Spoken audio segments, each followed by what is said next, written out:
Pessoal, sejam bem-vindos a mais uma das nossas aulas de matemática.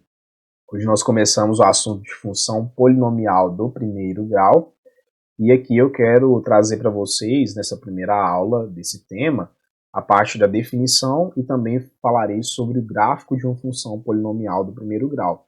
Vamos acompanhar aqui no quadro a explicação. Quando se fala em função polinomial do primeiro grau, precisa inicialmente entender como que essa função ela é identificada. Vai aparecer ali no seu exercício, algum problema que você tiver que resolver e como você sabe que você está trabalhando com a função polinomial de primeiro grau. Primeiro, a gente vai falar sobre o domínio contra domínio. O domínio é o conjunto dos números reais e o contradomínio é também o conjunto dos números reais. Eu posso tomar qualquer valor real para x e também posso obter, em contrapartida, qualquer valor real para y também. Depois disso, a função polinomial do primeiro grau ela possui um formato. O formato é esse aqui, f de x é igual a ax mais b. Lembrando a vocês que f de x e y se tratam da mesma variável. Vamos pensar mais um pouco sobre isso que foi dito aqui para a gente. Função polinomial do primeiro grau tem o formato f de x é igual a ax mais b. Toda vez que você tiver essa função, esse tipo de função, você vai notar a presença de dois coeficientes. O primeiro coeficiente, que é chamado de coeficiente angular, que é representado pela letra A, e um segundo coeficiente, que é chamado de coeficiente linear, representado pela letra B. E por que a gente diz que é função polinomial do primeiro grau, e não seria ali segundo, nem terceiro, nem quarto, enfim? Por que ela é de primeiro grau? Observe que na variável independente, x, a gente tem um expoente imaginário 1. E esse aqui é o maior expoente observável na variável x. Logo, é ele que define o grau do polinômio. Polinômio de grau 1, primeiro grau. Tudo bem? Se aqui tivesse um x ao quadrado, maior expoente, né? O 2, segundo grau. E assim sucessivamente. Eu coloco aqui para vocês também uma exigência que nós devemos ter para que a função seja de primeiro grau. O primeiro coeficiente angular A, ele tem que ser diferente de zero, para garantir que nós tenhamos uma função, de primeiro grau. Se você inserir aqui um coeficiente zero, esse termo se cancela e você passa a ter só o B. Logo, não é função de primeiro grau. É por isso, então, que há essa exigência de que o coeficiente angular ele seja diferente de zero para definir uma função polinomial do primeiro grau. Tudo bem? Passando aqui para um exercício resolvido que nós iremos fazer, o exercício número 1 da lista 4, determine os coeficientes angular e linear de cada função polinomial do primeiro grau. É um exercício muito tranquilo, muito fácil. Aqui estão cada uma das leis dessas funções de primeiro grau, e eu preciso identificar, então, coeficiente angular, coeficiente linear. Só lembrando, o coeficiente angular, ele sempre acompanha o x. Sempre acompanha o x. E o linear, ele sempre virá sozinho, ele é independente. Vamos ver isso aqui nos nossos itens. O coeficiente angular na letra A, ele vale 2, e aqui o linear, obviamente, ele vale 4 positivo. Então, coeficiente angular é igual a 2, e o coeficiente linear é igual a 4. Algo que eu já quero advertir vocês logo no começo. Toda vez que se falar em coeficiente angular, a gente nunca pode falar junto o x, tá? O que muitos alunos erram? No momento em que se pergunta qual é o coeficiente angular, que a pessoa responde 2x. Está errado. O coeficiente é um valor que só acompanha a variável, só multiplica a variável. Ele precede, na maioria dos casos, a variável. Tudo bem? Então, o x nunca pode ser informado como coeficiente, ele é variável, não confunda. Passando então para a letra B, f de x é igual a 3 sobre 2x menos 5. Muito fácil. Aqui está o coeficiente angular, que é 3 sobre 2, e o linear, que é 5 negativo. Não posso esquecer do sinal, jamais. O coeficiente angular aqui, então, vale 3 sobre 2, e o coeficiente linear, ele vale menos 5. Passando agora para o item C, f de x é igual a menos x mais 7. Você vai me perguntar, uai, professor, mas não tem nenhum número antes do x, não aparece nenhum número antes do x. O que eu vou colocar? Só o sinal de menos, já que não pode colocar o x como coeficiente. O que você deve entender? Que aqui existe um número imaginário multiplicando a variável x. Inclusive, se eu quisesse, poderia ter escrito essa função assim, ó, o que não é muito comum de se fazer, mas é possível. F de x é igual a menos 1x mais 7. A gente geralmente omite esse 1. Assim sendo, o coeficiente angular aqui é 1 negativo e o linear é 7 positivo. Então, o coeficiente angular vale menos 1 e o coeficiente linear é igual a 7. Na letra D, f de x é igual a menos 3x. Você não está vendo aqui o coeficiente linear. Esse coeficiente linear ele vale 0. Inclusive, eu poderia ter feito aqui é escrever essa função assim, o que não é muito comum. F de x é igual a menos 3x mais 0. Ou seja, o coeficiente angular aqui é menos 3 e o coeficiente linear é 0. Tá? Então o coeficiente linear ele pode ser 0? Pode sim. O linear, que é o b, ele pode ser 0. O problema está no coeficiente angular, que não poderá ser 0 em relação a uma função polinomial do primeiro grau. Na letra E, aqui a gente tem uma possibilidade de engano para muitos alunos. A função está escrita assim, menos 4 quintos mais x. E ali a pessoa, se não prestar atenção, ela pode fornecer uma informação de que o angular vale menos 4 quintos e que o linear vale 1. Está errado, né? Eu tenho que obedecer aquela definição que diz que o angular ele acompanha o x. Se ele aparecer primeiro ou se ele aparecer segundo, não importa. A gente vai observar sempre que o coeficiente angular acompanha o x e o linear ele vem sozinho. Assim sendo, o coeficiente angular aqui ele vale 1 e o coeficiente linear vale menos 4 quintos. Agora passando para a letra F, eu tenho f de x igual a 2 terços de x menos a raiz quadrada de 2. Assim, o coeficiente angular ele vale 2 terços e o linear vale menos raiz de 2. Escrevo isso, coeficiente angular vale 2 terços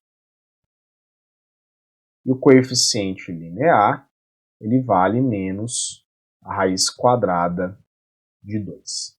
Certo? Bom, agora o exercício número 2 é um exercício que tem uma situação problema e diz assim: uma pizzaria oferece serviço de entrega e cobra por isso uma taxa fixa de R$ 1,50. Entenda que por taxa fixa não há variação, ou seja, é R$ 1,50 sempre essa taxa fixa, ela não varia conforme algum tipo de variável que exista no nosso problema. Ali ele vai falar também o seguinte, mais 60 centavos por quilômetro rodado.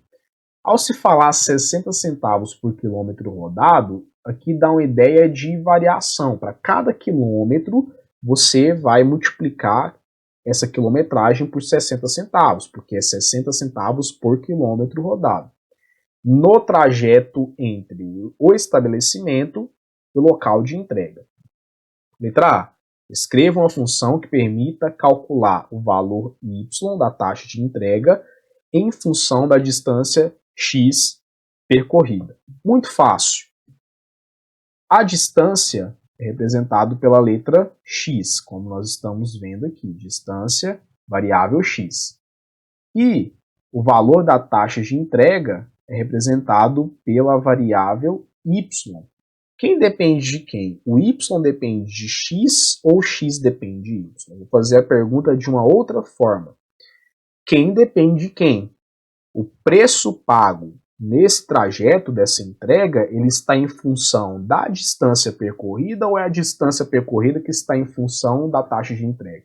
Obviamente, você vai responder que a taxa de entrega está em função da distância percorrida. E está certo, né? Então, vamos colocar aqui, ó, o valor pago pela distância, então a taxa de entrega, desculpa, que é y, é igual a uma parcela fixa, que é de R$1,50 mais 60 centavos por distância percorrida, que está representado aqui pela variável x. Tudo bem?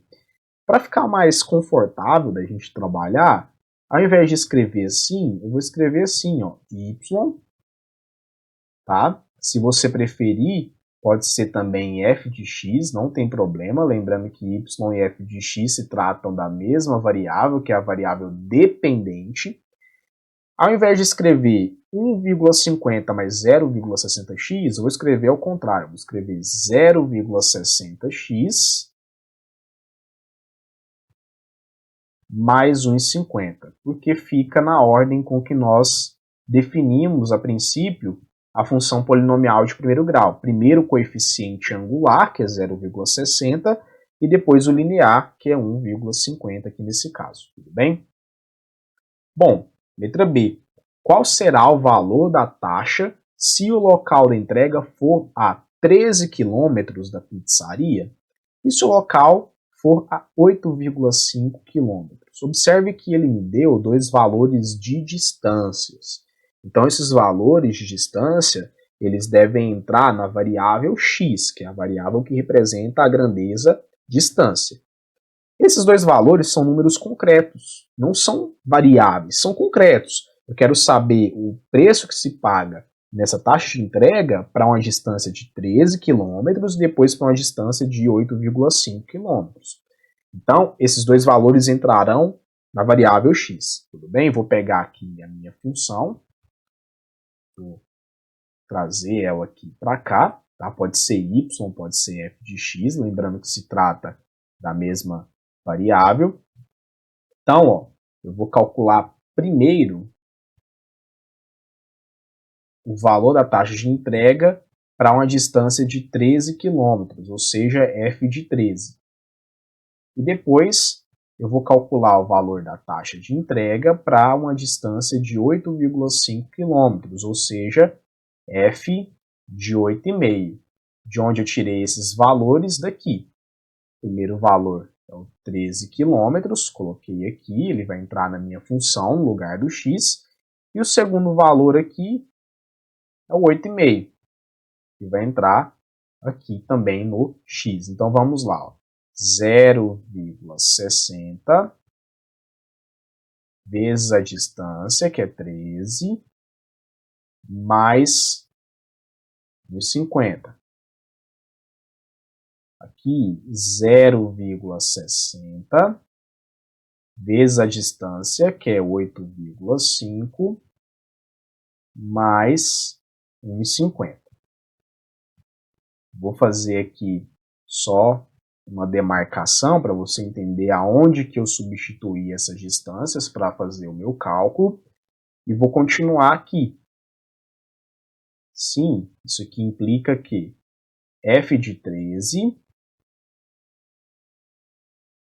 é igual.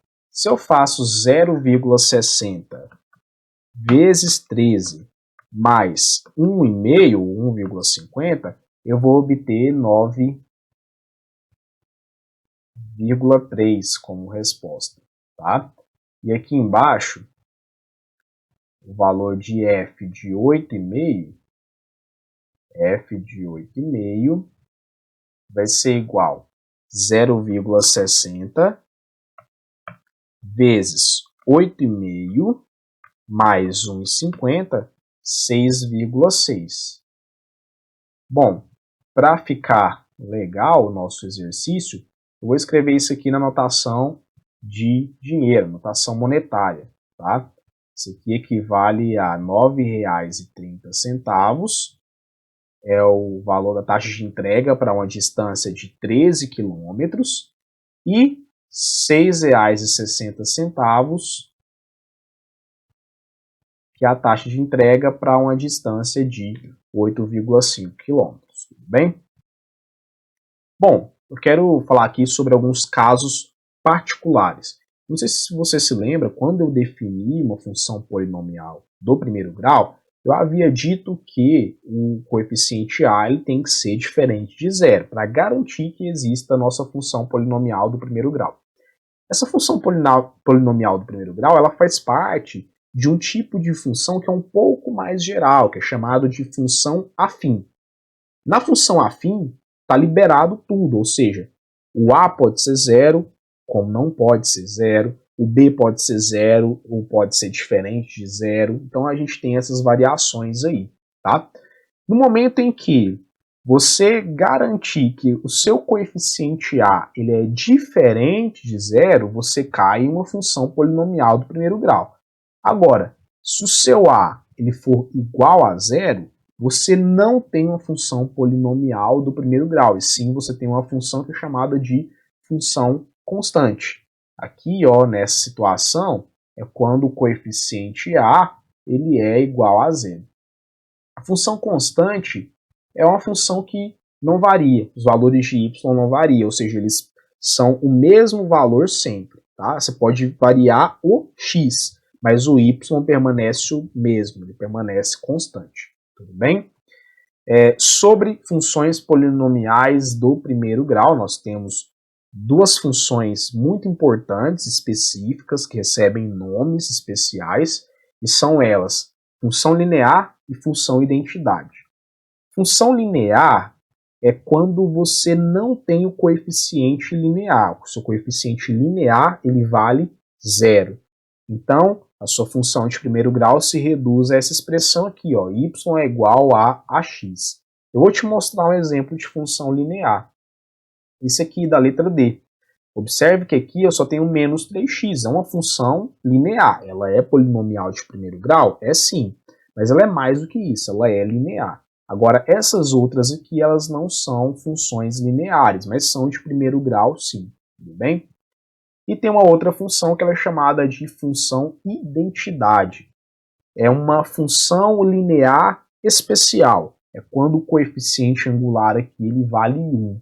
Se o coeficiente angular ele vale 1 e o linear vale 0, acaba que a sua função de primeiro grau ela fica isso aqui, y é igual a x. E esse nome ele é muito lógico, por quê?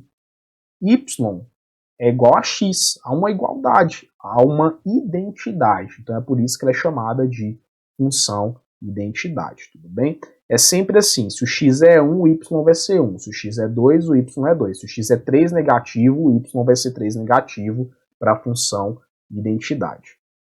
Agora eu quero falar com vocês sobre o gráfico de uma função polinomial do primeiro grau. Primeiro, gráfico de função do primeiro grau é sempre uma reta inclinada, inclinada em relação à horizontal. Essa reta inclinada ela pode ser de dois tipos. Ela pode ser uma reta inclinada que representa uma função crescente, que é esse caso aqui, ou uma função decrescente, que é essa situação aqui, tudo bem? Eu preciso esboçar o gráfico da função para saber se vai ser crescente ou decrescente? Não precisa. A gente tem, digamos, uma forma de prever se esse gráfico vai ser crescente ou decrescente com base no coeficiente angular. Se o coeficiente angular for positivo, e essa primeira situação aqui for maior do que zero, sempre você terá o gráfico de uma função crescente. A função polinomial do primeiro grau é uma função crescente também. Agora, se esse coeficiente angular for negativo, você tem que a sua função polinomial do primeiro grau também é uma função decrescente. Tudo bem? Então, não é necessário esboçar o gráfico para poder saber se é crescente ou decrescente. Eu posso saber muito bem só olhando o coeficiente angular. Agora eu vou passar para a construção de gráficos. Vou fazer com vocês aqui o exercício número 3 da lista 4, que diz assim: sendo f de reais em reais, uma função de domínio real contra domínio real, esboce o gráfico das seguintes funções. Nós começaremos aqui pela letra A, que é o gráfico da função y igual a 2x menos 1. De um modo geral, tem algumas recomendações para a construção de gráficos de funções. A primeira delas é que a gente sempre vai precisar de uma tabela de valores. Através dessa tabela, a gente vai tirar os pares ordenados que serão inseridos no plano cartesiano para fazer o traçado desse gráfico. Segundo, é que a gente sempre vai fazer o desenho do plano cartesiano utilizando régua. Régua, sempre. Se não for régua, você pode medir ali utilizando uma espessura de uma caixinha de grafite, enfim, você precisa ter uma referência para poder graduar os seus eixos. Isso é importantíssimo. A gente não faz gráficos sem utilização de régua, principalmente para desenhar os eixos cartesianos, tudo bem? Então, olha só, estou aqui com a minha tabela. Observe que essa tabela é parecida com o que eu já mostrei para vocês. Tem 3 colunas, a coluna com os valores de x, a coluna que vai ser colocada ali os meus cálculos e a coluna y. Tá? Esses valores de x, observe que eu tenho menos 1, 0, 1 e 2. Isso significa que o meu gráfico só tem esses valores de x? Não, não tem, jamais. Mas porque o domínio da sua função é um domínio real, ou seja, tem infinitos valores de x para a sua função.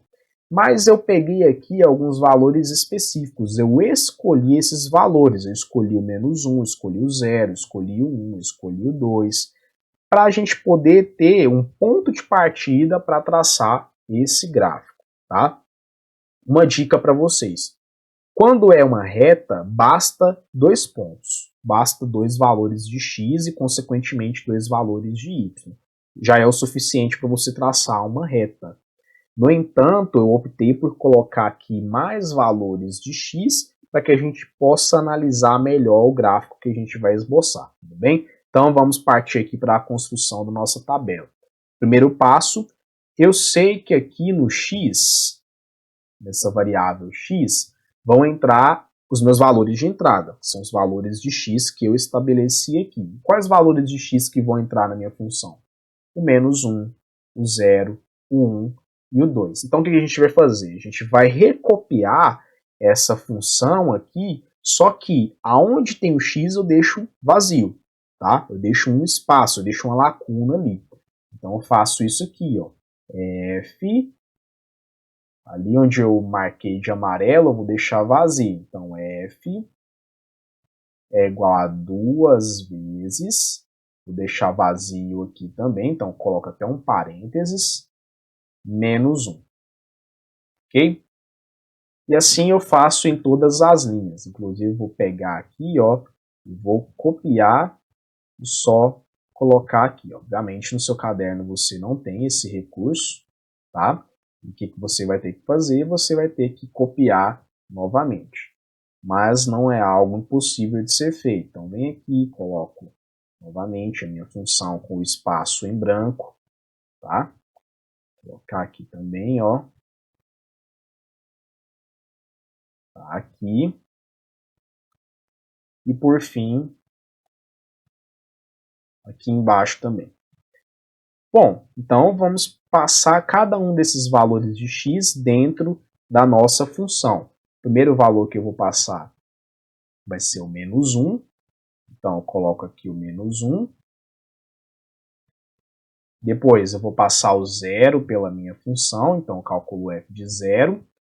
Vou passar o 1 pela minha função. Estou calculando f de 1. E vou passar o 2 pela minha função. Ou seja, estou calculando o f de 2. Tá? Houve uma variação aqui dos valores de x. E para cada valor de x, consequentemente, a gente vai obter um valor de y correspondente. Então vamos lá, ó.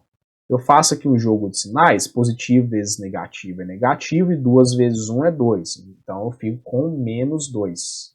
Menos 2, menos 1. é igual a menos 3. Esse é o meu primeiro valor aqui de y obtido. 2 vezes 0 é 0, 0 menos 1 é igual a 1, tá? Negativo. Depois, 2 vezes 1 é igual a 2, e 2 menos 1 é igual a 1. Na sequência, 2 vezes 2 é igual a 4, e 4 menos 1 é igual a 3. Então, esses aqui são os valores de y que foram obtidos, menos 3, menos 1, 1 e 3. Muito cuidado! Você não atribui os valores de y, você calcula os valores de y. O que muitos alunos fazem é errar, eles inventam valores para o gráfico. Então, isso aí não deve ser feito jamais. Outra questão que eu quero comentar com vocês é a seguinte: você aqui tem os seus valores de pontos, as coordenadas dos pontos, né, que são pares ordenados. Você vai inserir lá no plano cartesiano e fazer o desenho do seu gráfico. O que é certo? O que é certeza sobre o gráfico de uma função polinomial do primeiro grau? Que vai ser uma reta inclinada. Se acontecer de no momento em que você inserir os pontos do seu gráfico e não der uma reta, ou seja, algum valor ele foge da reta, é porque você errou aquele valor. Então, o que você vai ter que fazer? Você vai ter que voltar lá na sua tabela, olhar o cálculo referente a esse valor e fazer a correção, tudo bem? Então aqui o que eu estou fazendo? Eu estou colocando os pares ordenados, menos 1, menos 3, 0 e menos 1, depois aqui 1 e 1, e daqui o 2 e 3, tá? Só para reforçar, aqui então eu tenho os valores de x, que foram valores que eu atribuí, que eu escolhi, e os valores de y, que foram calculados, eles foram obtidos através da nossa função, não foram inventados. Tudo bem? Nós passaremos a construção do gráfico dado pelo item A, uma vez que nós temos os pares ordenados, que foram obtidos daquela tabela, eu preciso agora colocar esses pontos no plano cartesiano e utilizá-los como referência para o traçado da reta, a reta inclinada, que é o gráfico da função de primeiro grau. Então, eu vou falar aqui com vocês o passo a passo para isso ser feito. E o primeiro deles é você utilizar sempre uma régua, fazer o traçado tanto do eixo x quanto do eixo y do plano cartesiano.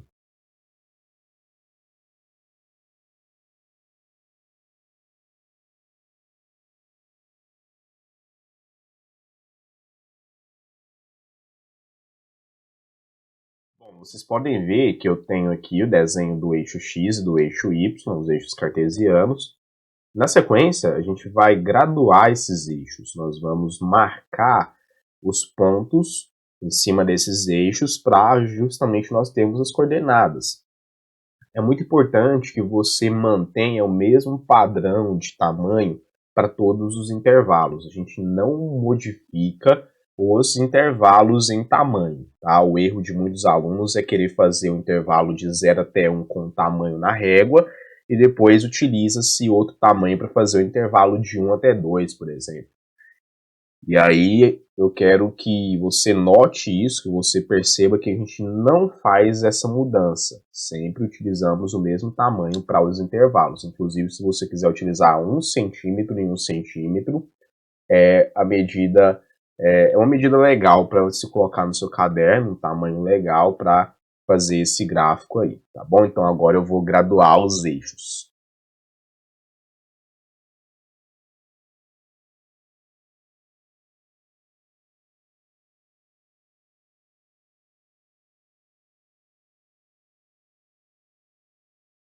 O próximo passo é a gente fazer o traçado dos pontos. E para fazer isso, eu sempre gosto de fazer a utilização de linhas auxiliares. Essas linhas não fazem parte do gráfico, elas possuem ali uma função somente de te ajudar a demarcar esses pontos, e por isso nós vamos fazer o tracejado, para comunicar à pessoa de que aquelas linhas elas são imaginárias, elas só servem para a gente poder plotar cada um desses pontos que estão aqui. Eu vou começar plotando pelo ponto menos 1, menos 3, depois 0, menos 1, depois o ponto 1 e 1, e por fim o ponto 2 e 3. Tudo bem? Então vamos lá.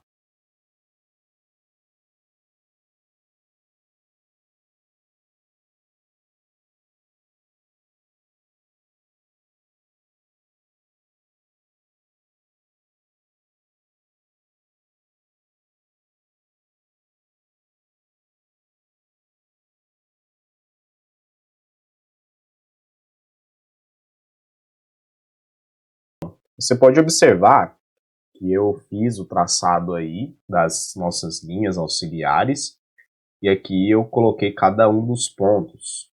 Quais pontos são esses? Esse aqui é o primeiro ponto, é o ponto de coordenadas menos 1, menos 3.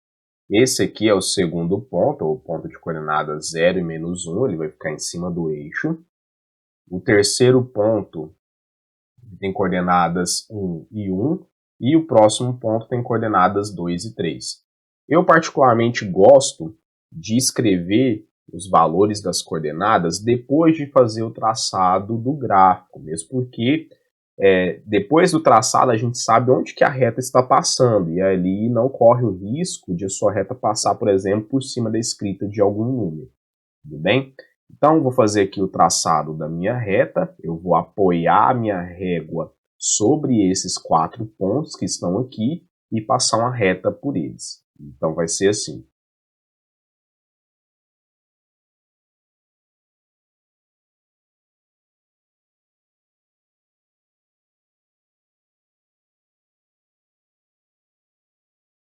Está construído aqui o gráfico da minha função polinomial de primeiro grau dado na letra A do nosso exercício. Bom, agora, para o item B, y é igual a menos x mais 4, vou fazer o mesmo modelo, tá? Eu coloquei aqui os mesmos valores de x, poderia ter colocado outros, mas eu optei por colocar os mesmos valores de x utilizados na tabela anterior. Lembrando, então, o que eu vou fazer? Aqui, na variável x, entrarão valores concretos, de números reais. Então, o que eu vou fazer? Eu vou recopiar a minha função e deixar espaços vazios ali onde apareceu o x. Assim sendo, aqui eu fico com f, ali apareceu amarelo, deixo vazio, deixo o espaço em branco, menos espaço em branco, mais 4.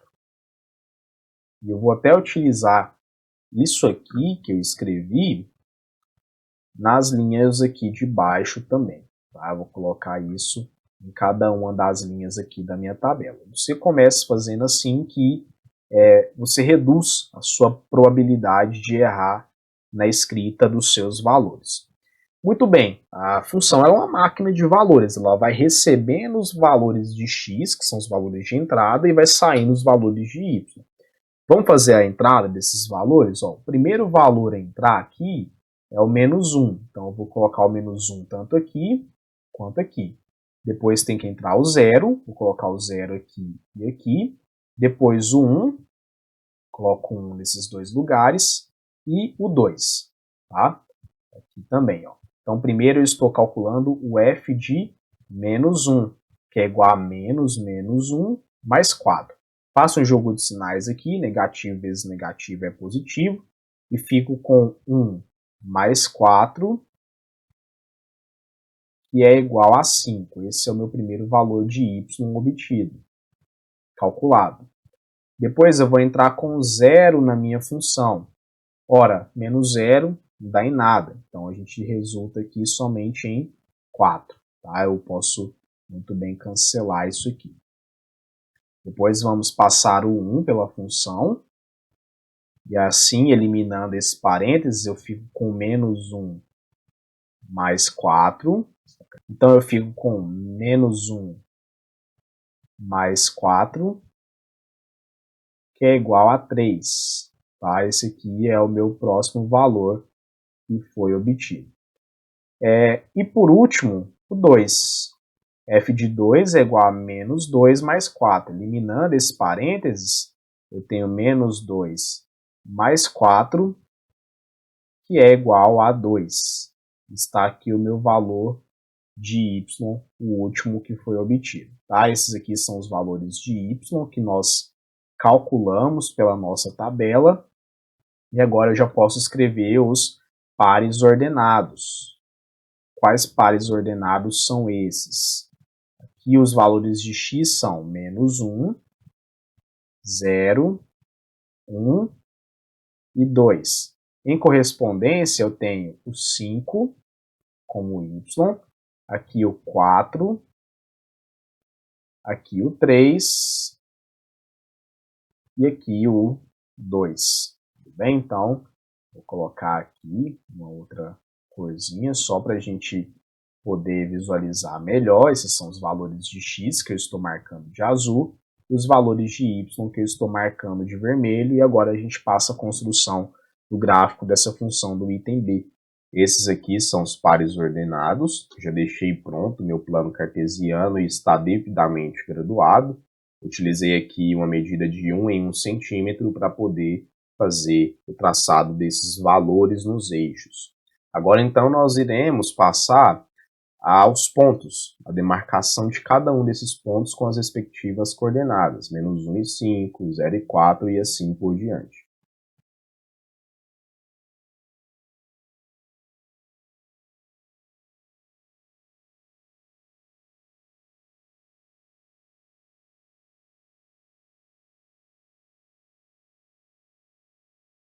Agora que eu fiz o traçado das minhas linhas auxiliares, eu passo aqui então a demarcação dos pontos. Esse aqui é o primeiro ponto que nós temos. Deixa eu colocar aqui.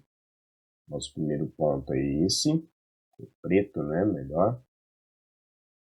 O ponto de coordenadas -1 e 5. Depois, o próximo ponto, ele possui coordenadas 0 e 4, ele vai ficar em cima do eixo y. O terceiro ponto possui coordenadas 1 e 3, e o quarto ponto ele possui coordenadas 2 e 2. Assim a gente passa ao traçado dessa reta, colocamos ali a régua em cima desses 4 pontos e passamos esse desenho nessa reta. Vamos fazer isso então?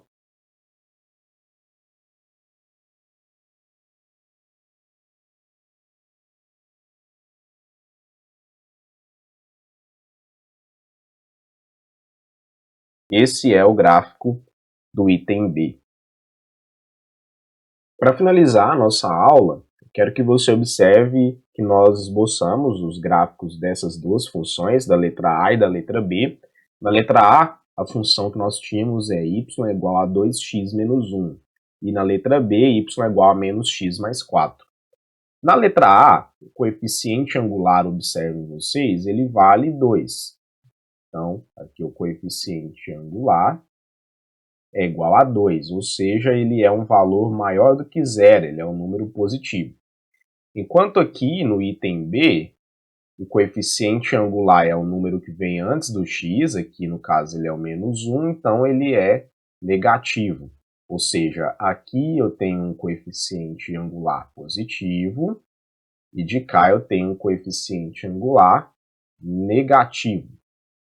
Observem que ao ter um coeficiente angular positivo, a minha função ela é uma função crescente. E isso você pode observar pela própria reta que está dada ali no plano cartesiano. Essa reta ela é justamente o gráfico da minha função de primeiro grau. Então, uma vez que o coeficiente angular ele é positivo, eu obtenho uma função crescente.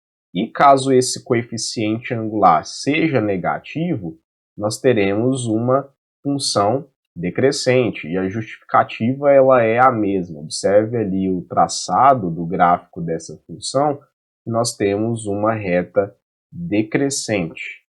E assim reforça o que eu havia dito, você tem como saber se vai ser uma função crescente ou decrescente somente observando o coeficiente angular. Tá? Você não precisa esboçar o gráfico para saber essa informação, basta você considerar o coeficiente angular, que aí você já tem como julgar essas informações.